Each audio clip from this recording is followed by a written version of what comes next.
Hey everybody, and welcome back to the Consummate Athlete Podcast. I'm Molly Herford, author of 4, soon to be 5 books on cycling, writer of all things fitness related, and lover of pretty much all things fitness related, except at the moment, climbing hills.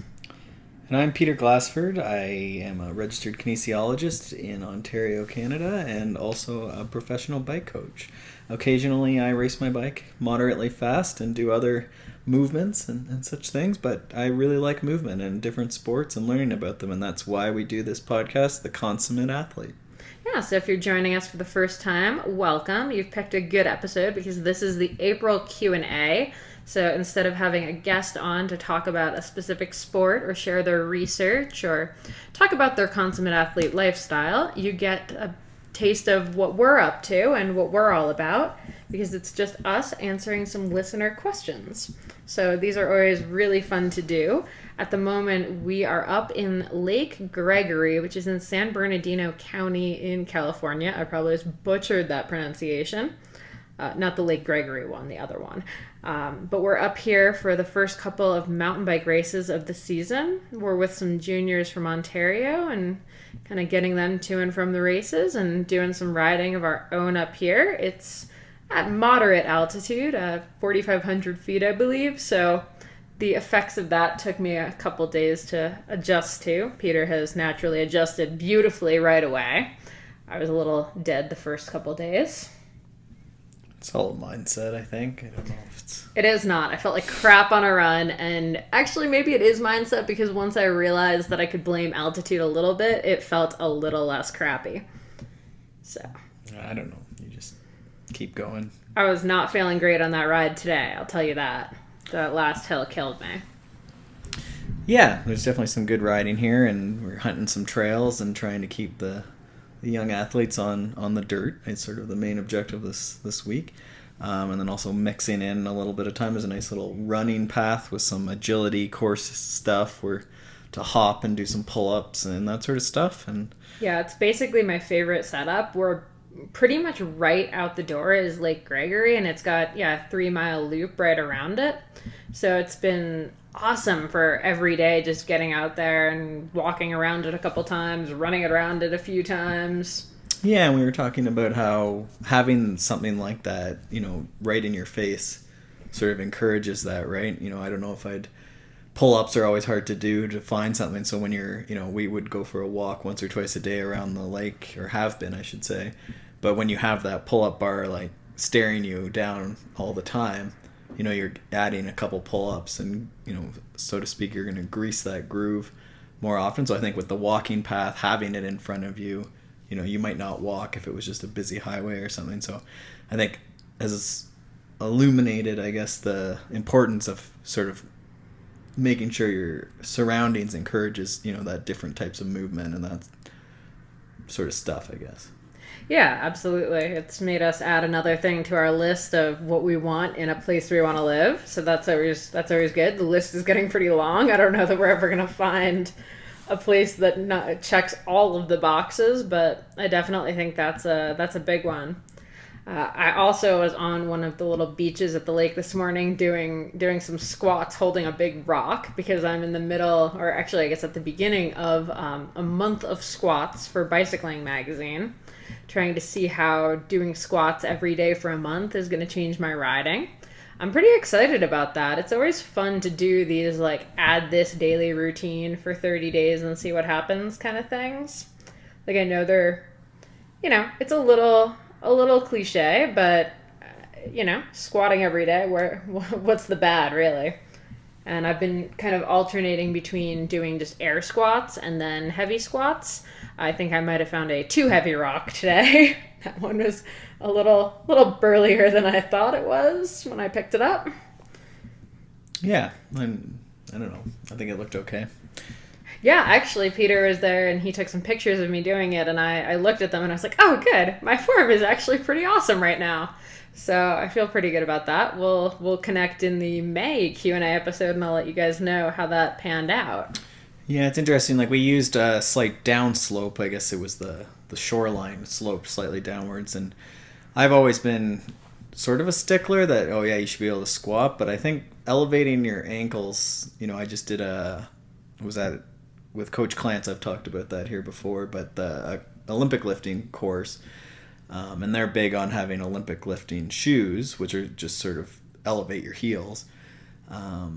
And it's interesting. Like, it definitely helps make the form better, and it's one of those things, like, you can have an ego about having your heels up, but then do you just disregard the fact that, you know, your form's horrible and, you know, you're throwing your back out or whatever, right? So sometimes just that slight downslope makes all the difference in the form, for sure. Yeah, that was good for me. I liked that. I think I'll always just do my squats on the beach. Seems like a good spot as any. But yeah, anyway, after this, actually, next week, we'll be heading back towards the East Coast again. I'm looking forward to that drive, sort of. I'm more looking forward to getting home and seeing my family for the first time in a few months. So that'll be great. I'm a little nervous about getting home to cold weather. It's been really easy to say, oh yeah, training's going great, when we've been in sunny, moderate climate for the last couple months. So that'll be an interesting transition for sure. Yeah, well, why don't we dive into it then? We have a bunch of questions this week. The first one I'm going to just throw in, I just actually got from a client, and it was, how do we, Molly and Peter, feel about tea tree oil for treating saddle sores? I can go first and speak to this one, since... Well, I was asking you. I did write the book on the topic. Saddle sore, ride happy, ride comfortable. Or ride comfortable, ride happy. It's bad when you can't remember the names of your own books. Anyway, in my personal opinion, and the opinion of a lot of the people I talk to, this is not the best idea in the world. Primarily because tea tree oil is, you know, accepted as good for like acne on your face. But I think that's partially because your face isn't sitting on stuff and doesn't have pressure on it all day. So you can be using something a little bit harsh. And I honestly don't even use tea tree oil on my face, because I do think it's a really harsh oil. A lot of people go just absolutely overboard with using it as well. So I've heard a lot of people complain about basically burning themselves with it. So I really don't think it's the best move for cyclists, especially ones that have to get back on the bike the next day. Yeah, I'll tell you a horror story. You know, we had Bernard on, and he gave us a good saddle sore horror story, so we may as well start making that like a common segment on the show. Oh, I like this, yeah. Just like my worst saddle sore ever, and we'll just have like every guest tell us the story. Oh, that can be like our short Friday episode. Yeah. Can just be my worst saddle sore ever. Saddle sore Fridays, or frightening Fridays. Frightening Friday, okay. And work on some sort of title for that. So I broke my collarbone at a BMX coaching course in 2011. About 6 weeks before mountain bike nationals, which was my actual goal. The coaching course in BMX was not so much my goal, but was important as my second coaching teachable. So anyhow, I broke my collarbone, and so I went through that recovery. It was painful and everything else, but wanted to still race, as a young man does. And so I was riding the trainer a bunch once we got sort of over the initial healing to get back to some sort of form before the race. And of course then was riding sort of lopsided. We had rigged up a pretty amazing band so I didn't have to use my right arm. But I was still a little lopsided on the trainer and just spending way too much time sitting on the trainer in July in the garage. And I developed a saddle sore, and so then I decided that tea tree oil was the solution, and it was sort of helping, I thought, but not really.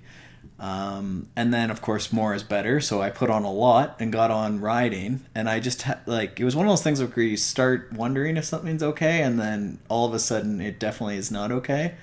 And I swear to God, that was the worst amount of pain, or the most amount of pain I've ever been in, was overdosing, so to speak, on tea tree oil in the unmentionable area. And I just remember I got in the bath to try and wash it off. And, not a good idea either. Yeah, and there's oil everywhere. Like, it was one of those things, I don't know what the treatment is, but I just remember being curled up on the couch with a broken collarbone, so like in a sling, and then having this just, like, what do you do, pain, like you can't get it off, but it's too late, the tissue's already like burnt essentially. So sort of like when you accidentally use embrocation instead of chamois cream. I guess it would be like, yeah, like putting embrocation into your eye or something, but I don't know, like no one's areas are sort of areas you want to screw around with. So to me, I always recommend just shower twice a day, soap it up twice with different types of soap, each time you're in there, and that's soap up everything. Like there should be a visual lather on your stuff.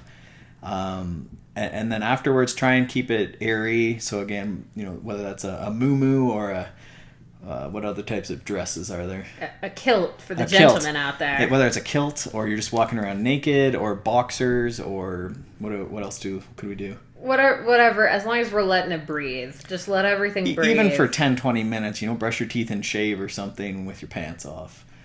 Just to give it a bit of time to dry, sleep naked maybe.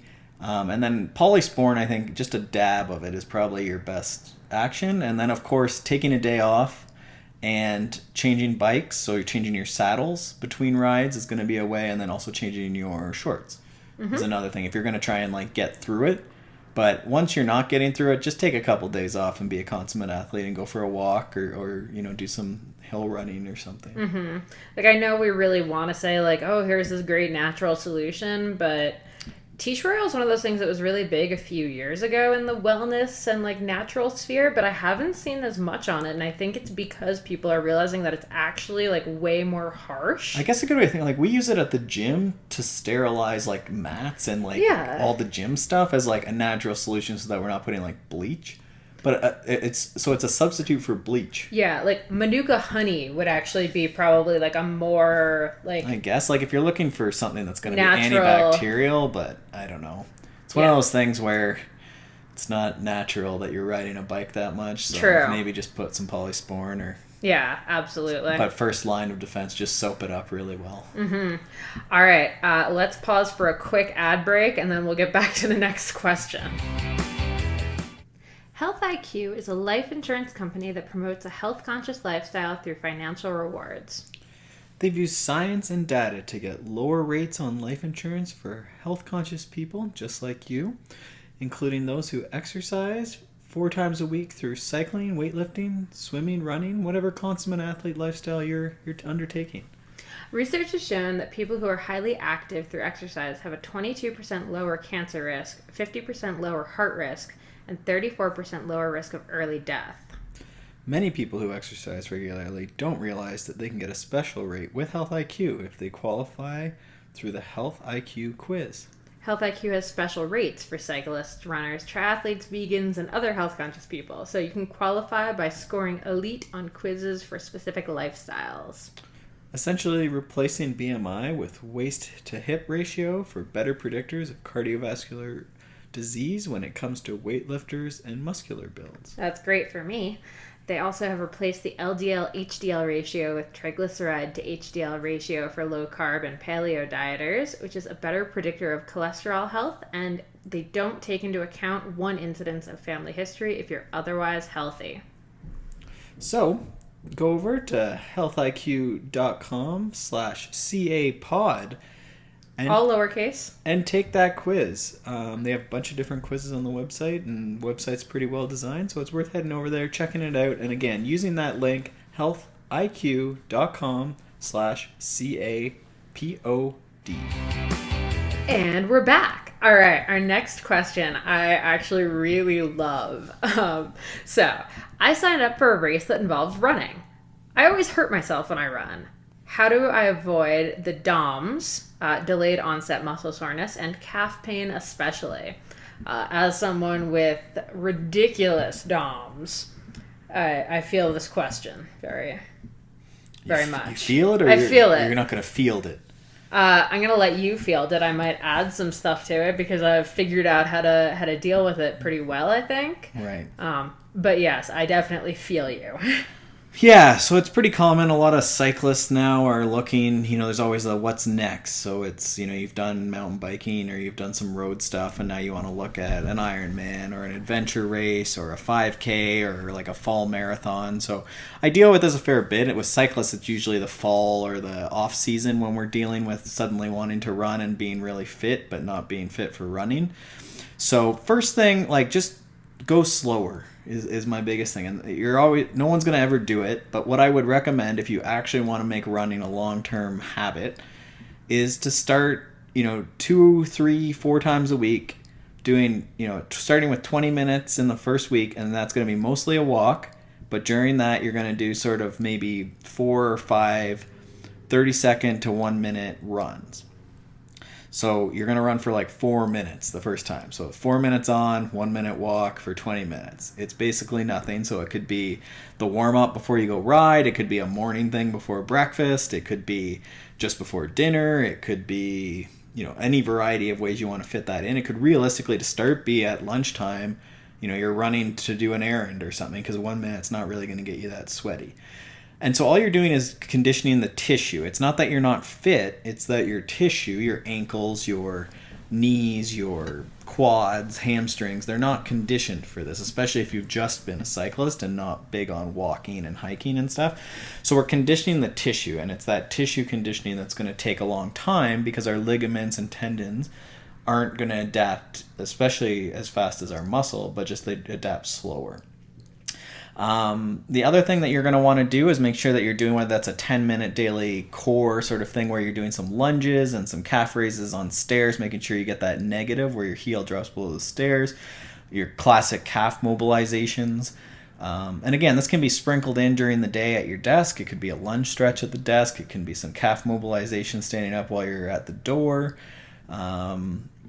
Those things you can all Google, but I think the lunges, things for your hamstrings, things for your calves especially. A lot of us don't have the ankle mobility, especially if we're cyclists, because we've stiffened that ankle to be efficient on the bike. So usually we're missing some dorsiflexion, sort of that ability, well, really to point our toe or pull our toe closer to the shin, but more importantly for running the shin the toe to the shin. Shoes. Minimal's really important, but you probably aren't set up to do that right away. So get sort of a middle ground of shoe. You don't need the most giant shoe, but just make sure you get a running shoe, and it's worth spending a bit of money to, make that a long-term habit. And just keep your ego out of it. Go sort of middle ground. Some of the New Balance and Nike ones that are just, middle ground are great. If you're not running on the road and your goal is like an Xterra or a trail run, definitely look to the softer areas. But even if it is going to be a road running race, like get off road, run some trails, because you're going to mix up the loading then. So, if you're running downhill, it's going to be a little more heel strike. Flat ground and grass and stuff, you're going to have to be a bit more on your toes to be agile.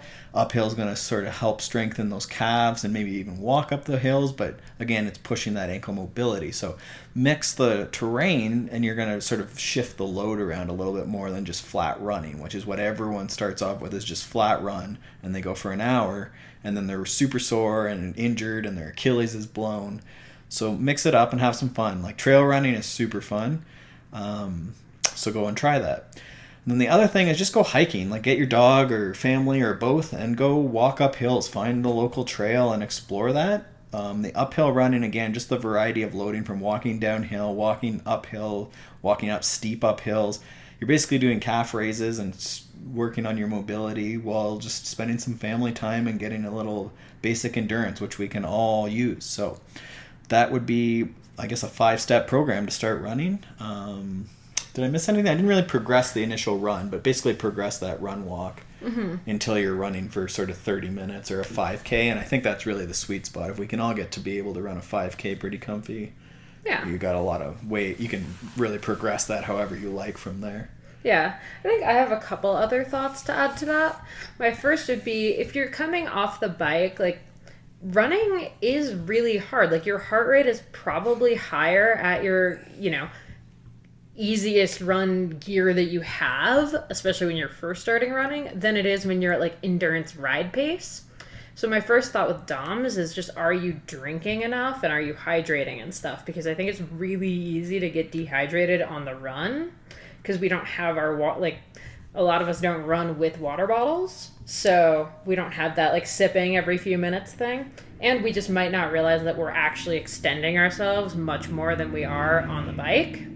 So that's my first thought with DOMs. My second thought is, DOMs is not necessarily a bad thing all of the time. Like, a little bit of soreness is totally fine. It means you're, working hard. That said, if it's to the point where you can't walk, and I've been really guilty of this back, like, my first Ironman 8 years ago, I did pretty much every bad training thing in the book.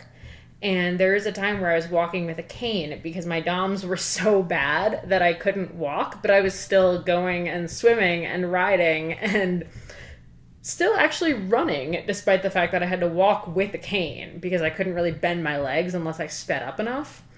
And that was stupid. That was really, really stupid.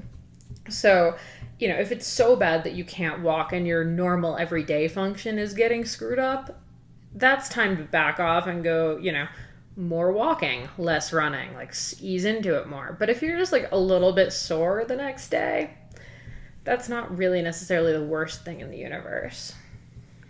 Yeah, I think that's good. We could all probably wake up and drink a glass of water and see some improvements. So that's true. Yeah, and I'll say adding much more mobility, especially when you're new to running, is just so important. Especially if you are, even if you already have a bike mobility routine, it's like really helpful to, make sure you're adding in some stretches that are more befitting a runner, like Peter was mentioning.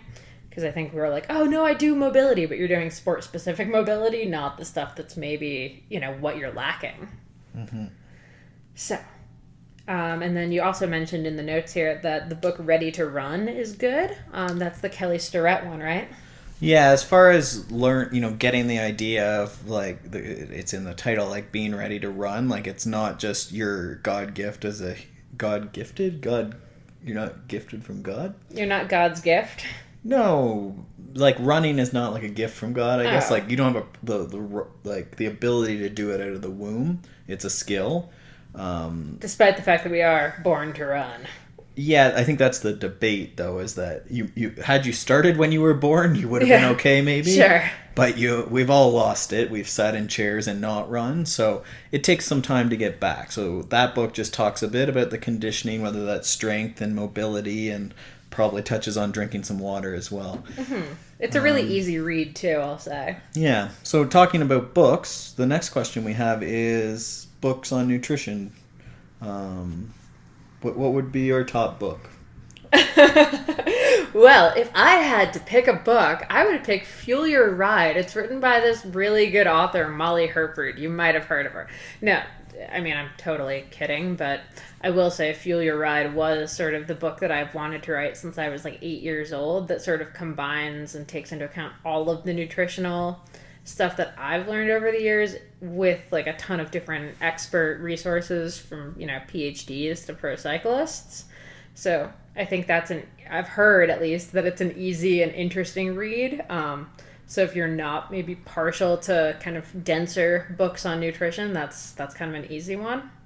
The other one, I'm such a Matt Fitzgerald fan, so we actually had him on the podcast back in January talking about his newest, The Endurance Diet, which is another really easy read about nutrition that I thought was just absolutely fantastic. Really great principles and habits versus eat this, not that.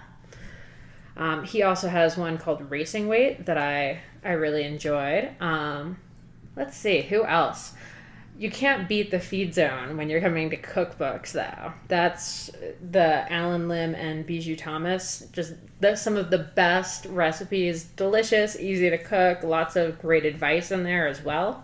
So if you're more cookbook oriented, that's where I'd go.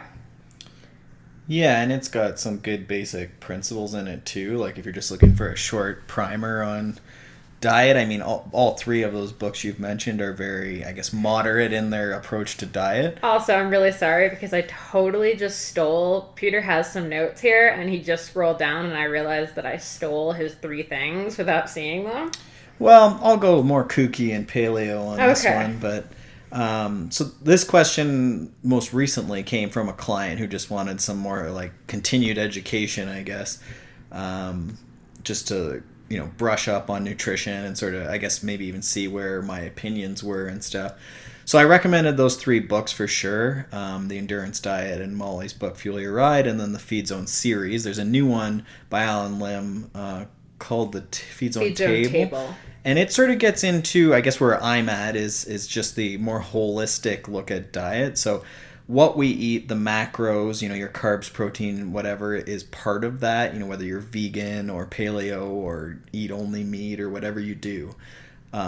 But this new book by Alan Lim, and sort of the way a lot of the industry is going now, is to look at everything, which is really what the paleo framework was in my mind all along, and got misconstrued to be diet. But the idea that how we sleep, who we're with, how we spend our days is as important, if not more important, than the actual, again, macros of what you eat. So if you're stressed out, and you eat kale, it's probably not going to go very well for you. But if you really enjoy that cupcake and you're with someone you really like and you walk around all day, you do some exercise and you sleep really well, you can probably absorb a fair bit of cupcakes and be in a better or same place as the person who is not digesting their kale and having a rough go with that. It's true. I think I'm probably in the best shape I've been in. And when Charlotte, who was on the podcast last week, and I were together riding, we were riding a bunch, but we had a couple of donut shop stops. I'm not going to lie. I know you had a couple with some of the guys while you were riding with them in Oxnard. And you know what? I felt freaking awesome. So much better than if I'd just been going straight gels and stuff. Yeah, for sure. And I know we're not just talking ride food, we're talking whole everything, but...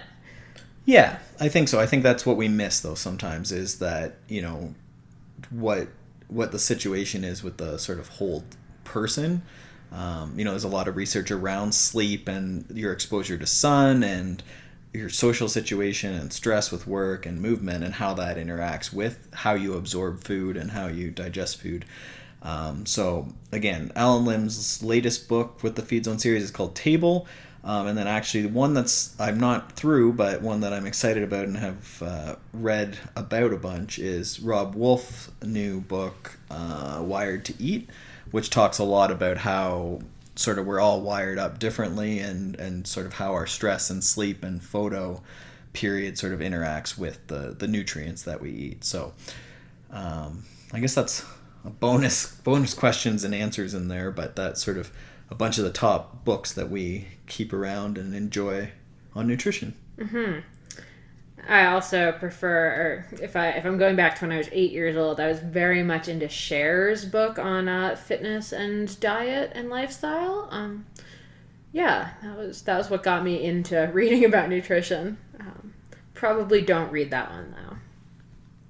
Ooh, actually, Berenstain Bears and Too Much Junk Food, I'm going to argue, is one of the best nutritional books that has ever been written. Could be. Probably emphasizes family and sleeping. It is literally just, family and here's some carrot sticks and I'm going to take away this candy and try this. I just remember Mama Bear saying, try this. It's called water, when Brother Bear and Sister Bear don't know what to drink instead of pop. So... I mean, for books that have really stuck in my head and, right, really kind of boiled it down to eat reasonable, healthy foods. We know what those are. Right. Berenstain Bears for the win. And bonus, it will take you 10 minutes to read. It's probably all it should take. Oh, and if you have kids, I feel like that's a great, It's 2-for-1 bargain. Yeah. There you go. All right, next question.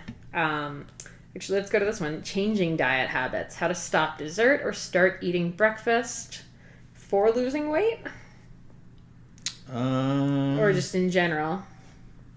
I mean, this is, I guess, somewhat extended from the previous one. That's why I figured we'd jump to this one.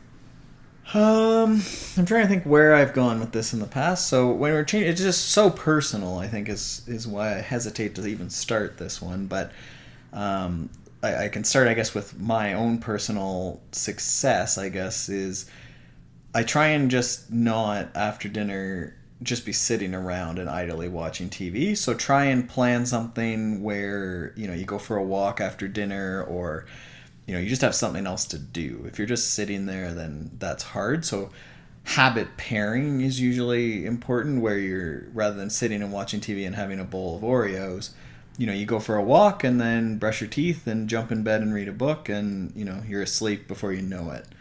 The other thing that's pretty common and relates to the sleep, I think, is that a lot of times when we start getting hungry and need that bedtime or midnight snack, it's usually a good sign that we need to go to sleep.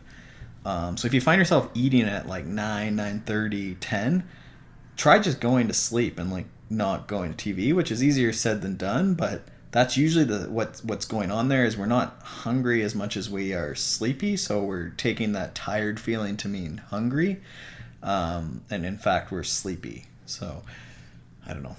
Peter's also like really good at, I'm not even going to call it deprivation, because Peter just doesn't have like the sweet tooth or like the junk food like vibe. I mean, I like cereal and I like chocolate, but I think that's, eating enough during the day would be the other thing. Like people who skip breakfast historically eat a ton for dinner and then snack. So I would just look at that. I mean, before we say that I'm good at habits and stuff, like sometimes it is just, we're trying to cram all our calories into after 6 p.m.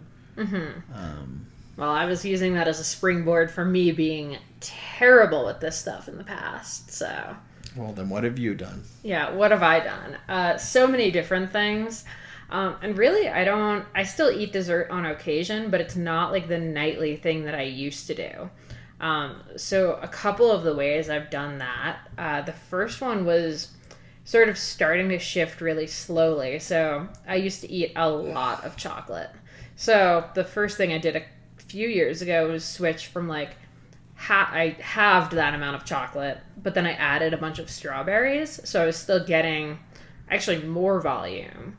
And then kind of over time, I was going down lower on the chocolate, keeping the strawberries, and then eventually switched the chocolate to dark chocolate. And then honestly, just kind of started phasing it all out.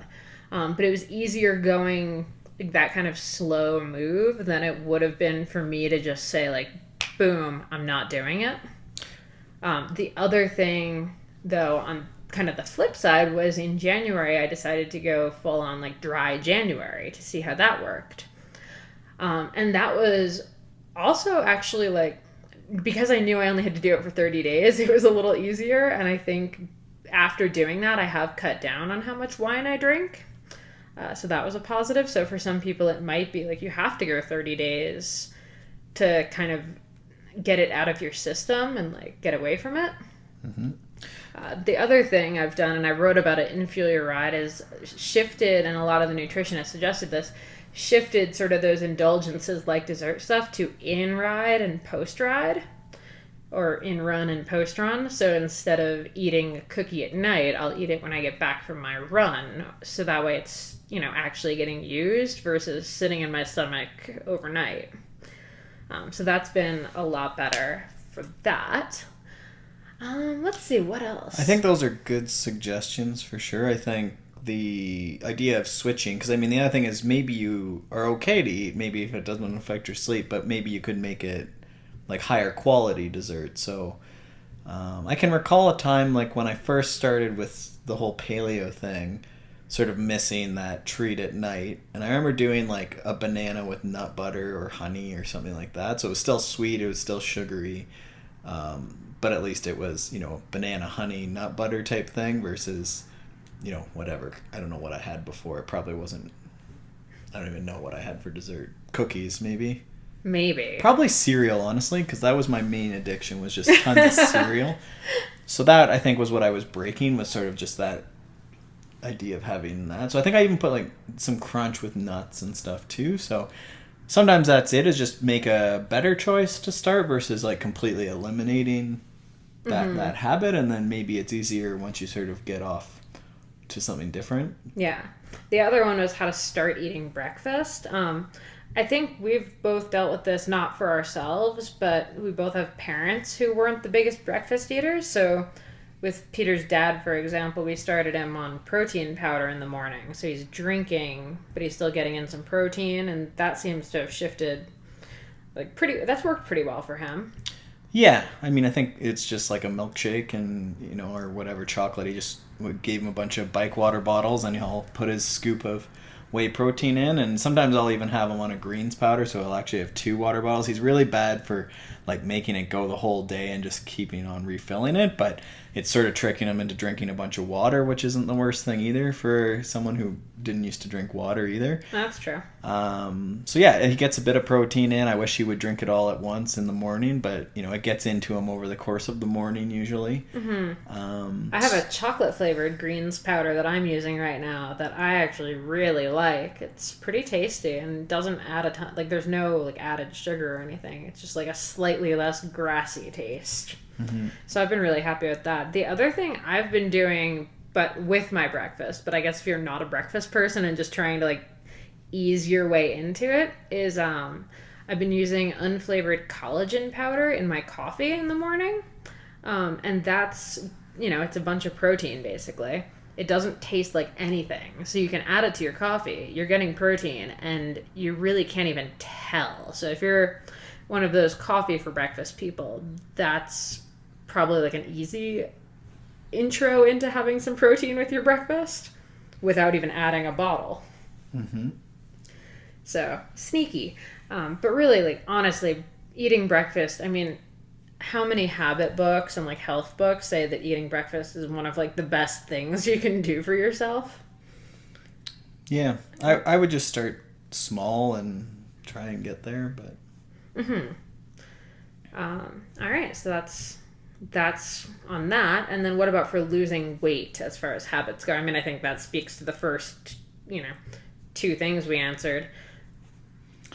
I think, again, very specific to the person and what they're doing. I think the big thing would just be adding more vegetables to every meal is sort of the one piece of advice that's going to work across the board. There are very few people who wouldn't benefit from an extra, serving of vegetables with all their meals. It'll fill you up. It'll give you the good fiber, a lot of good nutrients.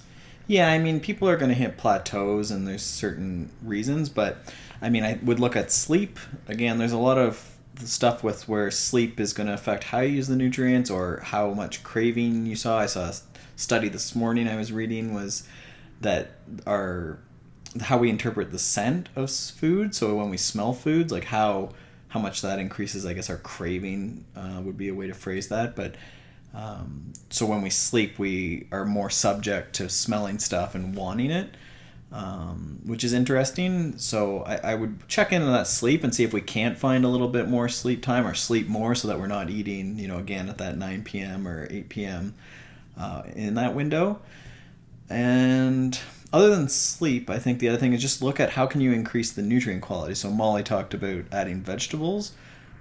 So it could be, cauliflower rice instead of rice. It could be we put spinach in with our eggs in the morning, so it might be something like that. It could be adding more protein to your diet, so it might not even necessarily be subtracting something. Sometimes it might be adding protein to your diet, which may have the effect of decreasing total calories, but it also might just keep you fuller. It might, help with lean muscle mass. It might help with energy. And if you have a sweet tooth, honestly, like chocolate protein powder does sort of hit that for you. So if you're trying to cut down on like the, mid-afternoon donut or whatever, that can sometimes be enough to get you through. Yeah, sometimes people will, you just, it's not obviously not the ideal, like perfect solution, and it might not be super appealing to you, but just, if, you have those 2 bottles full of whey protein, one's for breakfast and one's that mid-afternoon snack, and you just have that to try and get that protein up a little higher. You could see really positive benefits out of just adding that and, maybe not even changing your normal routine, but you have to drink those 2 bottles and, see what happens. That can be your monthly experiment and go from there. But it also might supplant, like maybe if you're having chocolate milk and soda or something, like maybe you could replace that with a whey protein. And again, see if that increased protein and then also probably decreased calories versus those 2 things. You might not even notice that difference. Yeah, and I mean, the other totally cliche thing is that sometimes when we think we're hungry, we're actually just thirsty. So I drink a lot of tea during the day and usually not caffeinated tea. Just I love lemon ginger tea and stuff like that. So I think doing that sometimes can sort of take the edge off of, wanting to snack, especially if you pair it with stuff that you actually enjoy doing. So if you can have your tea and read a book for 10 minutes versus eat your cupcake while you're answering work emails, I think I'd actually probably pick the tea over the cupcake in that case. Yeah. The other thing I like if you're into crunchy stuff is like full-size carrots. You love full-size carrots. I hate baby carrots. Those are horrible. But a full-size carrot, like if you get like a giant, like look for the biggest bag of carrots you can get. Like the ones for horses. Yeah. And one, it's like almost borderline embarrassing eating it. But two, by the time you get through, it's like so much fiber and chewing and gnawing on it that you're just like, you don't want to eat anymore. I don't know. That's true. It's pretty time consuming and like it's a lot of bulk too. So. Yeah. Actually, the chewing is actually a really good point because this afternoon I had like a kale salad for lunch, and by the end of it, I was so tired from chewing it enough that like if you'd given me a piece of cake, I probably wouldn't have eaten it because I was so over having to chew something. Yeah, and that's definitely one of the tactics that a lot of the pro cyclists in your book, they certainly talk about that, but the big salad for dinner. So most pros would train during the day and then have their recovery meal, which is higher carbohydrate and higher calorie. But then for dinner, which is a few hours after their workout, so obviously you're going to have to adjust this if you're a working person, and your dinner might be more higher carbohydrate. But they would have a giant salad, so something that's just like the biggest bowl you can find in the house, but filled with lots of vegetables, and then a good protein source. So a palm or two of meat or whatever you're doing, and then that's dinner. So no like major carbohydrate source, or maybe just a smaller portion of carbohydrate. Like your starchy carbohydrate. And then going to bed with that. So they've still gotten their carbohydrate, but it's all positioned around their workout or timed. That nutrient timing is the piece that they're sort of working with that.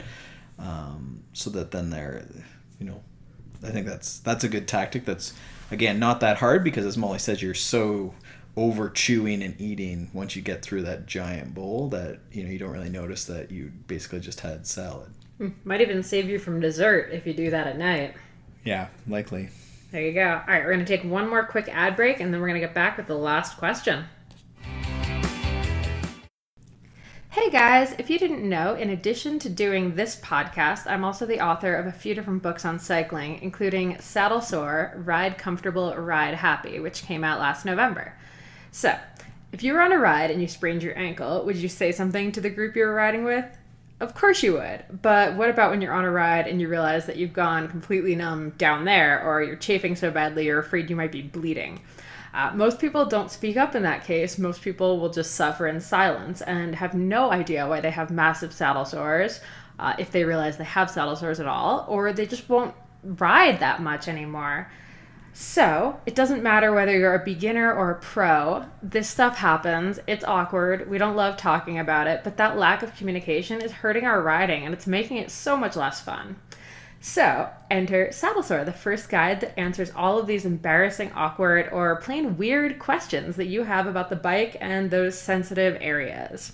In my book, you learn how to diagnose and treat saddle sores, how to choose a saddle and a chamois, whether a pad is better than a tampon, what causes numbness on the bike, how to get back to riding after pregnancy, and so much more. And you'll also find new chapters, including a section for male riders and a ton more questions than the original edition that came out in 2014. So pick up a new copy of the 2016 version over at consummateathlete.com/shop, where you can find more info on the book or the link to buy it over on Amazon, and we'll have it in the show notes as well. Give it a look. Okay, last question, and it's kind of one of my favorite ones to go into because we get to test a lot of gear, so this is sort of a fun one. Best gadget/app for the consummate athlete. I have been recommending the HRV for training. We had Marco on as one of our earlier podcasts, and that app seems to be going well for them. It's growing. Training Peaks has embraced it. I'm trying to get more and more athletes on it because, one, it makes people, as Molly likes to talk about, meditate and sort of be quiet for a minute or 5. It's also an excuse to stay in bed for an extra 5 minutes for me. I don't have to press the snooze button anymore because now I'm doing something healthy, but Still snoozing. Yeah, so it uses validated, or the method it uses is validated with research now that the fingertip on the camera phone sort of measures heart rate and heart rate variability as accurate or close to as accurate as a strap does. So you don't need to use a strap. You just put your finger on the phone camera and it measures your heart rate and your heart rate variability. And then it asks you a bunch of questions about your recovery and your stress and your sleep and everything else. And then it sends a bunch of those metrics, as I like to call them, and as Training Peaks calls them, to Training Peaks. So if you do have a coach or you're tracking your training in Training Peaks, you can get that heart rate variability, and then things like motivation, soreness, I can't remember what other, sleep quality, all sent to Training Peaks. So it's all in that one place.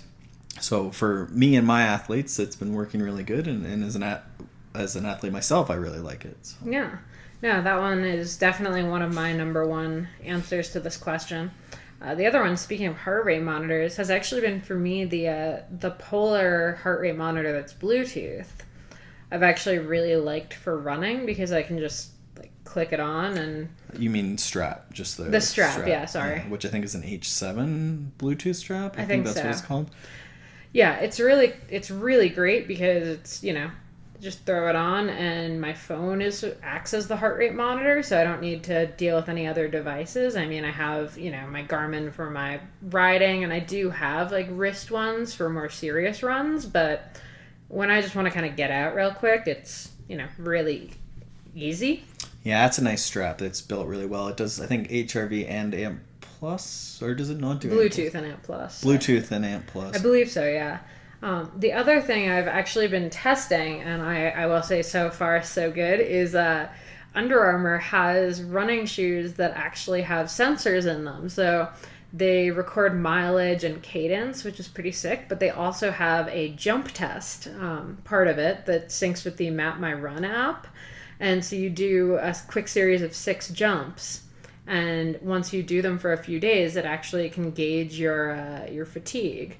So it's been pretty interesting to try that out. I know jump testing has been sort of in and out, like force plate. Is it force plates? They use the force plate, not as much. I've not seen, I'm sure they've done research with that with recovery, but like vertical jump is one of the tests that is used like in track and field, and a few other coaches will use it like in strength training and stuff. So basically how high you can jump and you can touch the wall, or use an actual vertical jump test.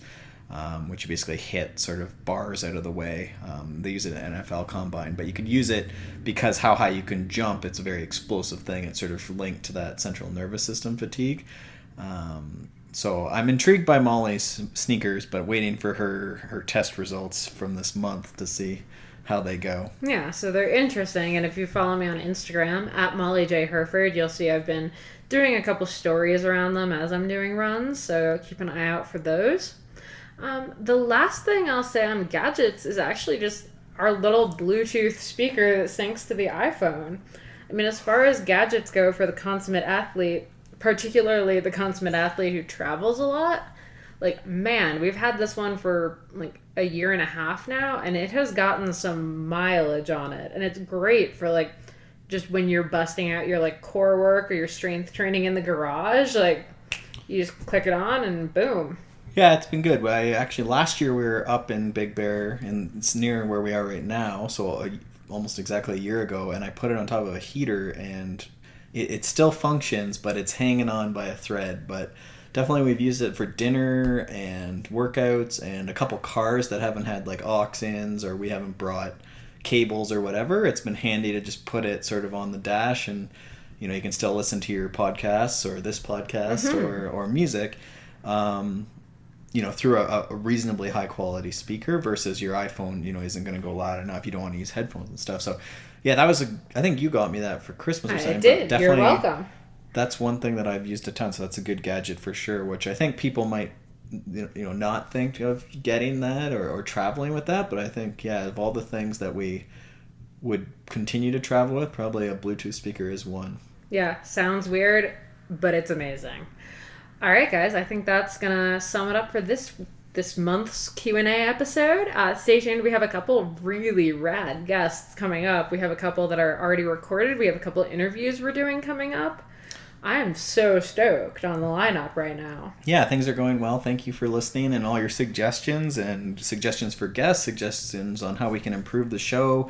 Audio quality hopefully is getting a little better. We're trying. As we come up on a year. So yeah, thanks to Wide Angle Podium for their help with the audio quality and show sponsors. And yeah, definitely check out Wide Angle Podium over at, I believe it's just wideanglepodium.com. They've added a couple new shows recently, a couple cool episodes in there as well from some of the other shows.